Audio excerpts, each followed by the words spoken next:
दोस्तों, पैसों को इन्वेस्ट करने की अहमियत के बारे में तो हम सभी जानते हैं और आजकल इन्वेस्ट करने के कई तरीके हैं। आप में से कई लोगों ने मुझसे पूछा है स्टॉक मार्केट के बारे में, तो इस वीडियो में मैं पर्टिकुलरली सिर्फ स्टॉक मार्केट के बारे में ही बात करूंगा। लेकिन स्टॉक मार्केट का नाम सुनकर बहुत से लोगों के दिमाग में कंफ्यूजन और डर पैदा हो जाता है कि ये स्टॉक क्या होता है, कैसे इन्वेस्ट करते हैं, पैसे डूब जाएंगे, बेकार है, ये बहुत रिस्क होता है। लेकिन दोस्तों, रिस्क तो कुकर में खाना पकाने में भी है, पर अगर आपको खाना पकाना आता है तो उसका रिस्क कम हो जाता है। रिस्क तो गाड़ी चलाने में भी है, पर अगर आप अच्छे से गाड़ी चलाना जानते हो तो एक्सीडेंट का खतरा कम हो जाता है।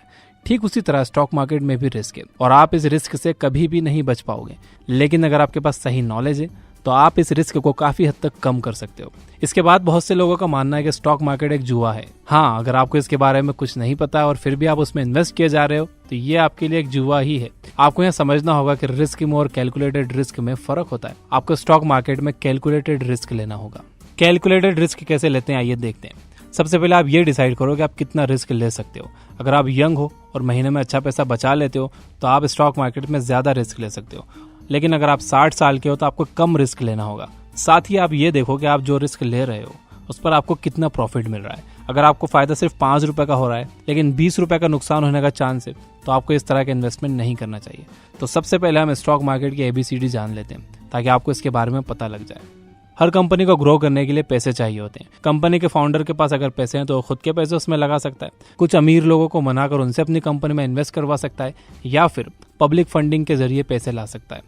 पब्लिक फंडिंग में कंपनी आम जनता से पैसे लेती है। वो अपने बहुत से शेयर्स मार्केट में ऑफर कर देती है जिसे IPO कहा जाता है, यानी कि इनिशियल पब्लिक ऑफर। फिर आम लोग इस शेयर को उस IPO के जरिए खरीदते हैं और कंपनी के हिस्सेदार बन जाते हैं। इस तरह से कंपनी को ग्रो करने के लिए पैसे मिल जाते हैं। एग्जाम्पल के लिए, अगर एक कंपनी की कीमत 3 करोड़ है और उसने अपने 3 लाख शेयर्स निकाले तो उसके हर एक शेयर की कीमत होगी 100 रुपए। अब अगर आप उसके 20 शेयर्स खरीद लेते हो तो आप उस कंपनी में 2000 रुपए के मालिक बन जाते हो। आपका उस कंपनी में 2000 रुपए का हिस्सा है। इसी हिस्से को शेयर कहते हैं और अब आप उस कंपनी के शेयर होल्डर बन चुके हो। इसके बाद अगर वो कंपनी फ्यूचर में ग्रो करके 6 करोड़ की हो जाती है तो उसके एक शेयर की कीमत 100 रुपए से बढ़कर 200 रुपए हो जाएगी।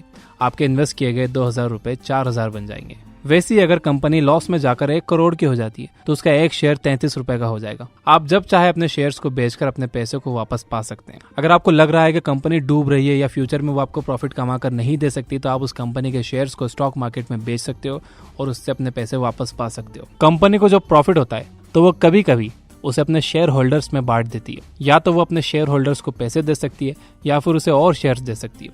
इसे डिविडेंड कहा जाता है। कंपनी के शेयर्स के दाम तब बढ़ जाते हैं जब इसे बहुत से लोग खरीदना चाहते हैं। मार्केट का एक यूनिवर्सल लॉ है, if demand goes up price goes up and vice versa. इसका मतलब है अगर एक कंपनी बहुत प्रॉफिट कमा रही है तो उसके स्टॉक्स बहुत से लोग खरीदना चाहेंगे। अगर उसके स्टॉक्स बहुत से लोग खरीदना चाहेंगे तो उसकी डिमांड बढ़ जाएगी और उसकी कीमत भी। ठीक इसी तरह अगर कंपनी नुकसान में जा रही है तो उसके स्टॉक्स कोई नहीं लेना चाहेगा। जिन लोगों ने उसे ले रखे हैं वो उसे बेचने लगेंगे और उसके प्राइस घट जाएंगे। देखिए, सिंपल रूल ये है कि आपको एक कंपनी में तब इन्वेस्ट करना चाहिए जब उसके स्टॉक की कीमत कम हो। इसके बाद जब उसकी कीमत बढ़ेगी तो या तो आप उसे बेच दीजिए और तुरंत पैसे वापस ले लीजिए, या फिर लॉन्ग टर्म के लिए इन्वेस्ट करने के इरादे से उसे वहीं पर छोड़ दीजिए। एक एग्जाम्पल बताता हूँ।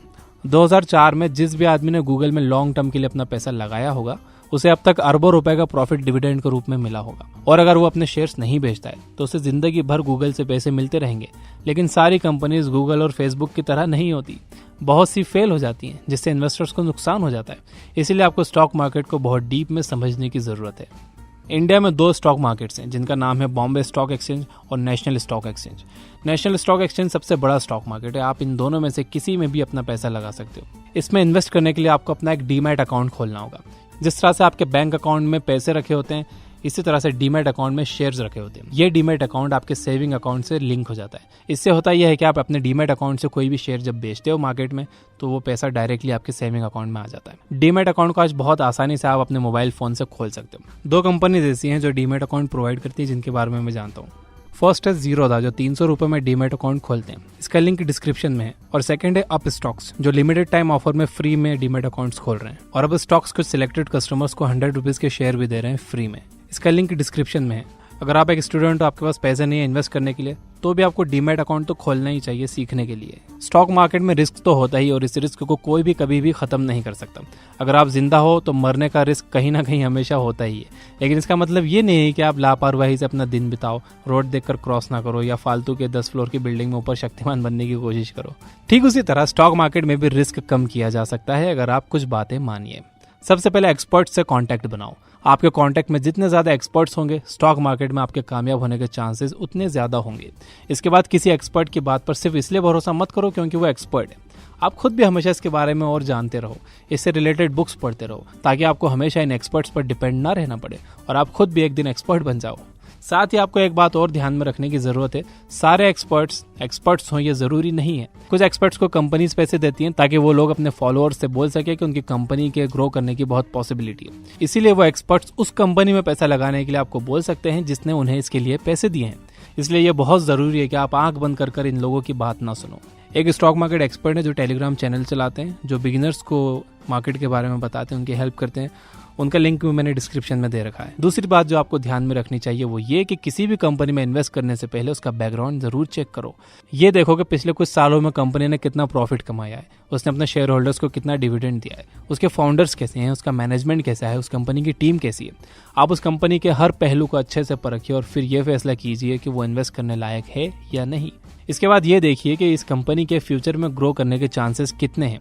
आप सोचते होंगे कि टेक्नोलॉजी और गेम्स की कंपनीज बहुत फायदा कमाती हैं। ये सच है, लेकिन वो ज्यादा दिन मार्केट में नहीं रहती। लोग एक ही गेम खेल खेल कर ऊब जाते हैं, अब वो चाहे पबजी हो या पोकेमॉन गो। इस तरह की कंपनीज शॉर्ट टर्म में फायदा कमाने के लिए अच्छी होती हैं, लेकिन लॉन्ग टर्म में ये फेल हो जाती हैं क्योंकि लोगों को हमेशा कुछ नया चाहिए होता है। ज्यादा फायदा कमाने के लिए आपको एक कंपनी में लॉन्ग टर्म के लिए इन्वेस्ट करना होगा, लेकिन अगर आप शॉर्ट टर्म में पैसा लगाना चाहते हो तो उसमें भी कोई बुराई नहीं है, बस आपको उसमें फायदा कम होगा या हो सकता है नुकसान हो जाए। अगर आपको वाकई एक दिन वॉरेन बफेट और राकेश झुनझुनवाला की तरह एक बड़ा इन्वेस्टर बनना है और आप स्टॉक मार्केट को करियर की तरह चुनना चाहते हो तो ये जरूरी है कि आप इसमें एक्सपर्ट बनो। स्टॉक मार्केट का कॉन्सेप्ट सिर्फ इस वीडियो में खत्म नहीं होता, ये बहुत बड़ा सब्जेक्ट है। अगर आपको इससे रिलेटेड बुक्स पढ़नी हो तो आप ये किताबें पढ़ सकते हो। The intelligent investor, the wealth of common sense, the Falcon method, the most important thing. इसके अलावा ये याद रखिए कि शुरुआत में आपसे गलतियां होंगी, आपको इन गलतियों से सीखना होगा। अगर आप सिर्फ पार्ट टाइम में स्टॉक मार्केट में इन्वेस्ट करना चाहते हो तो आप सिंपली म्यूचुअल फंड्स के जरिए ये काम कर सकते हो, जिस पर मैंने एक पहले वीडियो बनाई है। तो दोस्तों ये थी वो बातें स्टॉक मार्केट के बारे में जो मुझे पता थी, जो मैंने आपको बता दी है। अगर आप इन्वेस्टमेंट से रिलेटेड बुक समरीज पढ़ना और सुनना चाहते हो तो आप ये बुक ऐप डाउनलोड कर सकते हो। Finally, you guys are amazing, keep reading, keep learning, keep growing. Thank you for watching.